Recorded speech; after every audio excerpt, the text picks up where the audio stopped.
Hello everybody, welcome back to another Mystic Islands video. Thank you guys so much for watching. It's been a bit, but we have done a lot of work on the game. Guys, we're at the final stretch. I have about 20-ish cards left to do. And I know it's been taking a very long time for this set to finish. But trust me guys, it is going to be worth it. And I'm going to have a lot of nice announcements coming out in the near future. And then also, I want to say before we get into the video, thank you guys so much for 975 subscribers, 25 away from 1K. I honestly can't believe the growth that we've had over even the past year. So I need to say thank you to everybody for that. And let me know down below what you guys want me to do for 1K. Do you want me to make a special booster pack or something like that? Or do you just want me to make a specific video? So let me know down below whatever you guys want. I'll pick one of those. So let's get right into this video. There is 1, 2, 3, 4, 5, 6, 7, 8 brand new Mystic Islands cards that I need to show you today. So hopefully you guys are excited because I am to show you. So let's start it off real quick. All right, starting off with the commons. I have two commons to show you guys today. So one of them right here is Tribe Chief. Little disclaimer as well. I have a new setup, so this light is going to get in the way, so I'm going to have to move the card around. Also, these cards I have not printed from the Game Crafter yet, so the print quality will be much improved when they come from the Game Crafter. This is just to show him off, and he costs 3, 4 attack, 2 defense. He's a Goblin Chief, of course. When casted, you may sacrifice a Goblin faction creature on your battlefield. If you do, all opposing casters discard 2 cards from the top of their decks. His stats are very nice for a 3 cost, very aggressive, just like the Goblins like to do. And of course he has that optional ability, which is super important if you're running goblins because you don't want them to have many resources. You want to get your attacks going as fast as possible and allow them no time to respond and no cards to respond. Let me know down below what you think as well. So let's move on. Next up we have a Skeleton Faction common. It is Stalking Skull. Cost 1, 1 attack, 1 defense. When this creature is killed, look at the top card of your deck.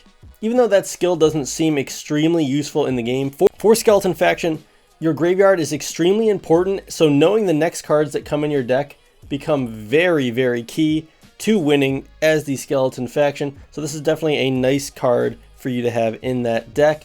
And of course his artwork is fantastic. I'm going to have to throw the digital up because this doesn't do it justice. Moving on, we have a Pirate Faction ability card. It is going to be Sea Shanty. Who doesn't like a good sea shanty? Cost 2. All Pirate Faction creatures gain +1 attack, +1 defense until the end of this turn. It is a uncommon as well, as you can tell by the blue symbol down there. And this is just a fantastic card, especially if you're running a Pirate Faction deck that has a lot of little creatures. This is a good way to sing a sea shanty and help all your creatures become more powerful for that turn. Definitely a nice card. Artwork done by Francisco K. This is a card I totally forgot to show off. I did it probably 2 months ago, but it is Duratus Frost Dragon. Cost 3, neutral faction creature, 1 attack and 4 defense, a dragon monster. As long as this creature is active, which means alive on your battlefield or on the battlefield, all creatures with no skills gets +0 attack, +2 defense, and neutral faction creatures also get +1 attack, +1 defense. So essentially this is going to buff vanilla creatures, and if they're neutral creatures as well, it's going to buff those creatures. So if you have a neutral vanilla creature, it's going to get buffed +1, +3. I'm not going to tell you many combos you can do with this deck, but an extremely fun card to play with. Can be bloodthirsty and taken out semi-easily. Let me know what you think of the art down below as well, Francisco once again. Alright guys, we're moving on to a king. A leader card for the Royalty Faction. I know a lot of people have been waiting for this card. It is King Gabriel. I think an absolutely awesome looking artwork on this card. 18 defense on this leader as well. Costs 6 Chaos Crystals or 16 health. He has the rest effect of give target creature +1 attack, +1 defense until the end of this round, which is very useful. You can spend 1 Chaos Crystal. This leader loses 1 defense to draw a card. You can spend 2 Chaos Crystals to gain health equal to the amount of creatures you control this turn, which could be extremely useful endgame when you need to survive another turn. And a 3 cost effect as well. It says, if you control 2 or more royalty faction creatures, destroy target creature worth 4 or less on the battlefield. So King Gabriel is going to be doing a lot of damage on the battlefield, buffing your creatures, drawing you cards, and allowing you to gain mass amounts of health if you have a strong devotion to the royalty faction. Obviously, you guys know royalty is extremely unity based. They love being with other royalty faction creatures. So if you are someone that is into that, this card is definitely going to be one of your favorites in the next set. Now, he may be the king of the living, but we do have the king of the dead, Kane, king of death. Skeleton faction leader, 9 defense, cost 5 crystals or 9 health. He has a rest effect of banish target creature in your graveyard, then draw a card. Or you could choose to rest him to lose 3 health, place target creature from your graveyard to your hand. Once again, graveyard play all over the place on this. And you may pay 2 crystals to search your deck for 2 cards, put 1 in your hand and the other in your graveyard, then you shuffle your deck. And of course, just like the other skeleton faction leaders, he has a sacrifice effect to be able to draw 2 cards when you sacrifice him. And of course, he has to be alive to do that. So the artwork is absolutely fantastic on this card as well. And I am so happy with how these cards are coming out. You guys have no idea. Let me know which king is your favorite down below. Now I know that could be the highlight of the whole video, but we do have some cards that are higher rarity. Believe it or not, we have a Mystic Rare, Lethal Impalement. This is a Royalty Faction ability card, cost 4, and it says cast this card for 1 less Chaos Crystal for every Royalty Faction creature currently on your battlefield. So once again, having the unity to the Royalty Faction will help you play more Royalty Faction. And then you deal 4 damage to target creature. So essentially this is a Bloodthirsty, but dressed up as a Royalty Faction card. Royalty Faction has been needing some type of removal, and I figured if we give them some removal, you need to have some devotion to the Royalty Faction to be able to have it be extremely effective. So this card is extremely useful because if you just have 4 Royalty Faction creatures on the battlefield when you cast it, it is a 0 cost that you could deal 4 damage to anything on board.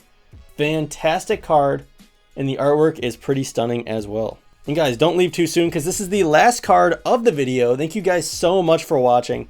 If you guys do love the channel, of course, and love the game, please do check out the Patreon. This artwork is not free, so I do pay out of pocket for the game. But if you did want to help, any money going to the Patreon, even the $1 tier, is going to artwork, 100% going back to the game. Trust me, I'm not lining my pockets. So let's go into this next card. Last one of the video, Crystal Mine. Fantastic artwork by Francisco once again. Love the glowing effect on all of the chaos crystals that they are mining. Dwarf Faction permanent ability card. So when you cast it, it stays on the field until removed or destroyed. Cost 1. Once per turn, you may rest up to 2 creatures you control. Lose 1 health for each creature rested this way. For each creature rested this way, reduce the cost of a Dwarf Faction creature worth 3 or more by 1 Chaos Crystal when casting that creature this turn. So this has got to be the most complex card of the video, but it's really not too complicated once you break it down. So once per turn, you can decide if you want to rest up to 2 creatures. If you do 1 creature, you lose 1 health. If you do 2, you lose 2 health. And for each creature that you rest, it will reduce the cost of your Dwarf Faction creature by 1 less. So if you rest 1 creature, you're going to lose 1 health, but the creature you're about to cast, the Dwarf Faction creature worth 3 or more, of course, is going to be worth 1 less. Just a good way for you to get your big dwarf cards out easier. Of course, this card is able to be countered and destroyed fairly easily, so you have to protect it. But if your opponent decides that they're not going to, or they don't draw the correct cards, you could decimate your opponent very quickly. Crystal Mine is going to be an extremely sought after card if you're running Dwarf Faction. And of course, you can only run 1 in a deck because it is a Mystic Rare. So there you go. That is the 8 newest cards in Mystic Islands. Once again, I appreciate you guys so much for almost hitting 1K already. We have 975. So that is going to be it. Thank you guys so much for watching. Please let me know which one of these cards is your favorite down below and tell me why. I love hearing why. Once again, I appreciate you guys so much. The game is coming along and set 3 is almost done. I cannot wait. I'm going to celebrate hard when it's done. Trust me. So till then, stick around, and I'm going to see you guys in the next one. Peace.